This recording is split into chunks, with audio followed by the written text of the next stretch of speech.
Olá, gente! Hoje nós vamos ler o prefácio aqui pelo Espírito Estevão, dando continuidade à nossa leitura desse livro chamado Medicina da Alma. Eu tenho certeza que você que está aqui comigo, né, me acompanhando nesses vídeos, é porque você tem o interesse de conhecer mais sobre essa literatura, né, que nos dá base, vamos dizer assim, espiritual, sobre as terapias integrativas, as terapias complementares. E ó, vamos lá, vamos nós. E lembrando, se está sendo importante para você, se está fazendo uma diferença para você, de alguma maneira, eu peço que você dê seu like, tá? Dá seu like, ajuda a mim e ajuda também ao canal, disparar mais, né, para mais pessoas, tá? Essa leitura, tá bom? Então não esquece. Ah, e se inscreva, porque a cada vídeo que a gente for colocando, né, a cada semana, você é notificado, tá bom? Então vamos aqui à leitura. Prefácio pelo Espírito Estevão. A humanidade debate ainda hoje os conceitos e as manifestações das enfermidades e da saúde, tendo a ciência médica contribuído imensamente para amenizar os males que caracterizam as experiências humanas ao longo dos séculos. No entanto, embora os progressos alcançados por companheiros da ciência terrena, o homem não logrou alcançar o equacionamento dos problemas vivenciados, que desafiam a inteligência de cientistas e sábios do mundo. Nas páginas desse livro, o companheiro espiritual José Pegleber demonstra o propósito de iluminar os caminhos daqueles que procuram soluções para os seus males, orientando sobre a ótica espiritual a respeito das causas das dificuldades vividas por nossos irmãos. José Pegleber é aquele irmão da vida maior que irradia a suavidade de seu pensamento sobre as pesquisas e os questionamentos humanos. Seus conceitos são iluminados pela orientação da doutrina espírita, que nos mostra uma nova visão da vida ante o universo das manifestações fenomênicas, nas muitas dimensões em que essa mesma vida se apresenta. Com certeza, suas palavras encontrarão a oposição daqueles que se julgam detentores da verdade, cujas opiniões se apresentam enferrujadas pelo tempo, nos limites estreitos da ortodoxia e do personalismo. Mas nosso irmão, sem se preocupar em formar partidos ou opiniões, limita-se a seu comprometimento com a verdadeira imortalidade. Com a verdade imortalista. Eis que, meus irmãos, a palavra esclarecida e luminosa deste amigo, que vos traz sua contribuição na hora exata em que mais se precisa de seu apoio. Estevão. Isso é uma psicografia do médium Robson Pinheiro, né, gente, que é o autor, né, do livro. Na verdade, o médium que psicografa esse livro, né, aconteceu na Sociedade Espírita Everilda Batista, no dia 7 de julho de 1996, em cidade de Contagem, Minas Gerais. Aí, gente, tem aqui uma nota, olha aqui. O Espírito Estevão assina 2 livros de Robson Pinheiro, Mulheres do Evangelho e Apocalipse, uma interpretação espírita das profecias, versado em temas ligados ao contexto bíblico. Escolhe o pseudônimo Estevão em homenagem ao apóstolo da era cristã, preferindo ocultar sua identidade real. Sabe-se, contudo, que viveu na Judéia à época de Jesus. Estevão é um dos espíritos responsáveis pela orientação das atividades de Robson Pinheiro. Então, gente, aqui no prefácio a gente pôde, né, entender mais ainda o propósito dessa literatura, né, que, como disse aqui, é o Estevão, né, o espírito que assina como Estevão, né, como na nota a gente viu que ele usa esse pseudônimo né, como uma homenagem, vamos dizer assim, que ele faz ao apóstolo da época de Cristo, né, mas que não é o nome dele. Mas nesse prefácio a gente já pôde perceber, né, como é que esse espírito, né, dessa grande maestria, vamos dizer assim, que é o José P. Greber, vai nos conduzir, nos presenteando com essa leitura tão esclarecedora. Então, você já deu seu like? Lembre-se, o like é importante para a gente. É importante, meus queridos, para o canal crescer, né? E para que o YouTube possa divulgar para mais pessoas, tá bom? Isso acontece se você for lá e dar o seu joinha. E eu agradeço, tá bom? Agradeço de vocês estarem aqui comigo, lendo esse livro, essa literatura, né? Que vai nos esclarecer tanto, tá bom? E também reconhecendo o meu trabalho. Agora a gente vai para o novo paradigma. Me acompanhe. Novo paradigma. O homem atual não aceita mais as explicações materialistas a respeito da vida, pois mesmo os homens de ciência sabem que na vida tudo é impulsionado para frente, expande-se e requer aprimoramento. Assim, o ser humano sente a necessidade de evoluir, crescer e obter respostas mais lógicas e coerentes para seus questionamentos íntimos sobre a pena de sua vida tornar-se sem sentido e se perder em caminhos erros. Em contato com a doutrina espírita, o coração e a mente do ser humano modificam-se, não dessas modificações passageiras, todavia modificam-se pelo gozo espiritual, indivisível, pois os conceitos expostos com base nessa doutrina dos imortais agradam plenamente à razão e ao bom senso, dilatando a visão espiritual e demonstrando lógica e claramente o esquema cósmico da vida. Então, olha, a gente já começa a sentir mais, vamos dizer assim, aquele propósito desse livro. Vocês percebem que a gente vai começando a aprofundar.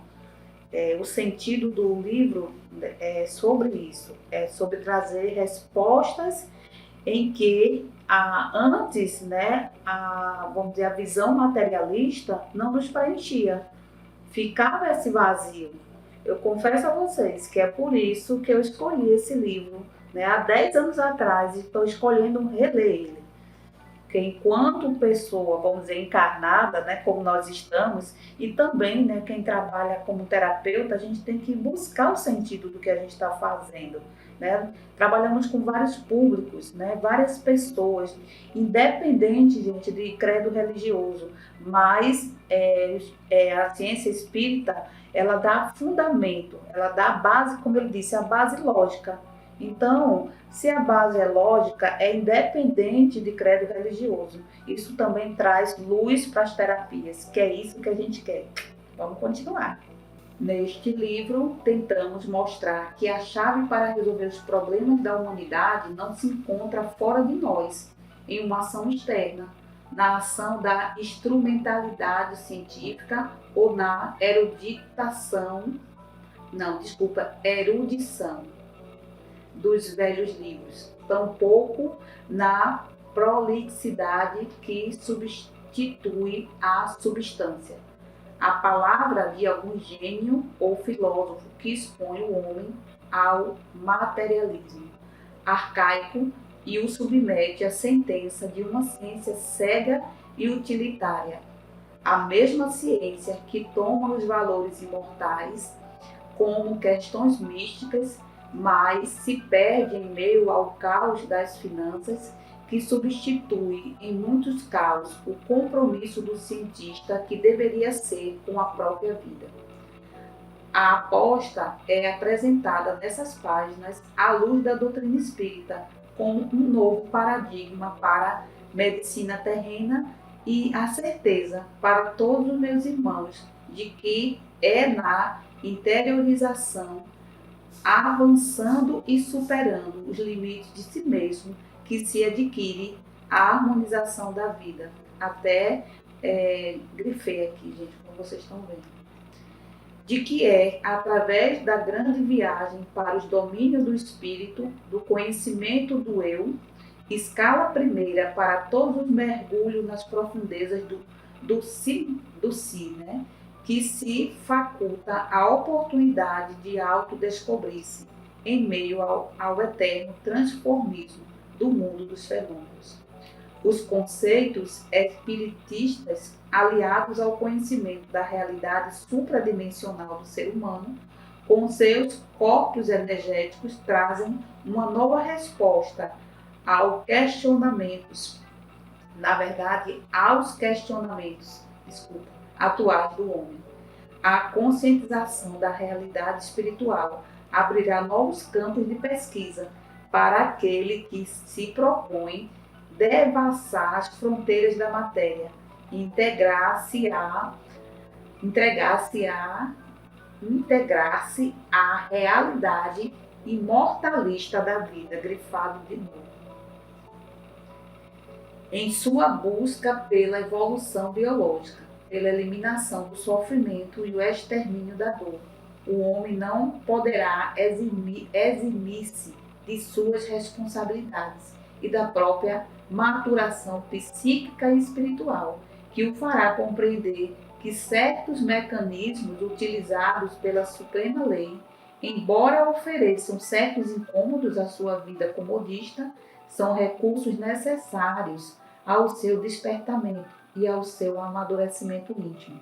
Além disso, a consciência da realidade e da dimensão extrafísica fará encontrar-se consigo mesmo, enquanto as experiências advindas desse reencontro, desse autodescobrimento, é que decidirão a respeito do que se convencionou chamar de saúde ou enfermidade.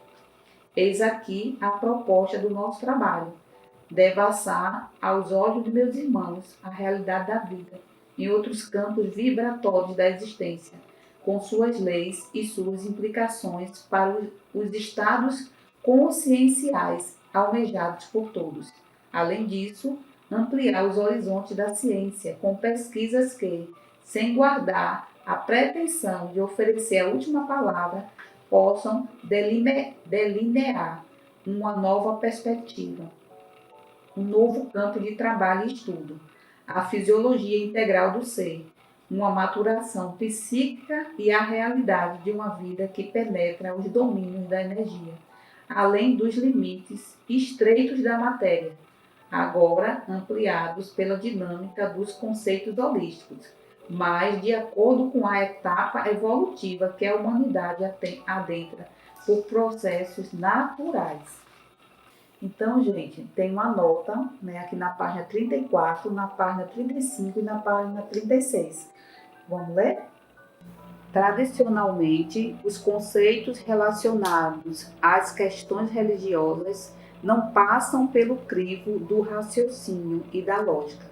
São obtidos por meio da intuição, das inspirações, das revelações, e os indivíduos não são incentivados, muito pelo contrário, a refletir a respeito, pois também, de acordo com a tradição, verdades de fé não devem ser questionadas.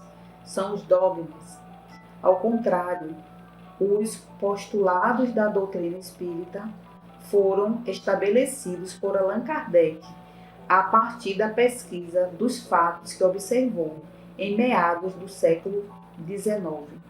Ele questionou as inteligências desencarnadas, os espíritos, submeteu as respostas às exigências da lógica e do bom senso, chegando a antecipar métodos utilizados pela moderna filosofia da ciência, e depois compilou as descobertas na obra que denominou o Livro dos Espíritos. Os pesquisadores espíritas têm o incentivo de se pautar pelo legado de seu mestre, buscar coerência, submetendo intuições e revelações à pesquisa e à reflexão. A doutrina espírita tem sido entendida não apenas como filosofia, ciência e religião, mas também como proposta pedagógica, por conduzir o indivíduo à compreensão abrangente e sistêmica do universo, de seu próprio comportamento e das causas e consequências dos seus fatos. Ela o capacita à autotransformação, não pela pressão ou imposição, mas porque lhe permite deduzir que é pela mudança de atitudes que as situações se transformarão.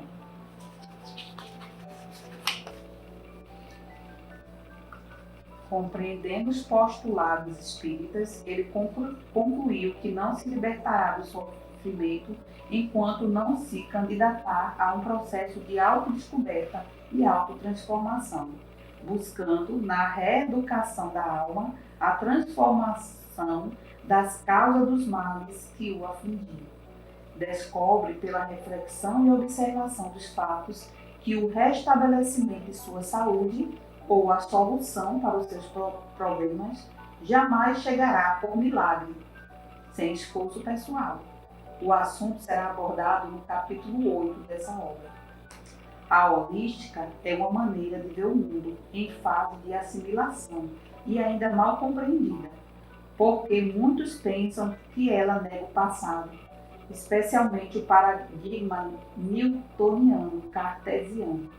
O termo vem até mesmo sendo substituído por outros, em virtude de seu esvaziamento de sentido, causado pelo uso abusivo por parte de pessoas que parecem não tê-lo compreendido.